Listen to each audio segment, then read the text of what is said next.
धन्यवाद. आज आपण म्हणतो आज या देशाची सर्वोच्च न्यायसंस्था असलेले सर्वोच्च न्यायालय आपल्याला मूळ निवासी म्हणतंय.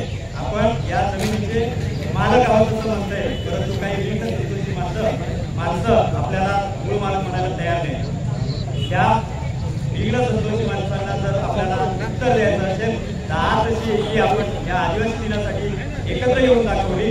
त्याच पद्धतीने भविष्यात आपल्याला एक होऊन या माणसाविरुद्ध लढा द्यावा लागेल आणि त्याच्यासाठी आपल्या सर्वांची आम्हाला गरज लागणार आहे. युवा आदिवासी संघ तालुक्यातील जनतेच्या हितासाठी जेव्हा तालुक्यातील जनतेवर कुठला अन्याय होतो तेव्हा त्या व्यक्तीच्या पाठीमागे खंबीरपणे उभं राहण्याचं काम संपूर्ण युवा टीम करत असते आणि असंच काम पुढे चालू राहील. आज मान्यवरांनी आपल्या सर्वांना शुभेच्छा दिलेल्या आहेत. या कार्यक्रम आपला अतिशय चांगल्यारीत्या पार पडला. तर आपल्या सगळ्यांच्या सहकार्याशिवाय हा कार्यक्रम चांगल्यारीत्या पार पडला आला नसता. त्यामुळे याचं श्रेय आपले सर्वांचं आहे. त्याच्यामुळं आपले सर्वांचं धन्यवाद. आज आपण विकसित तालुक्याच्या दृष्टीने वाटचाल करत असताना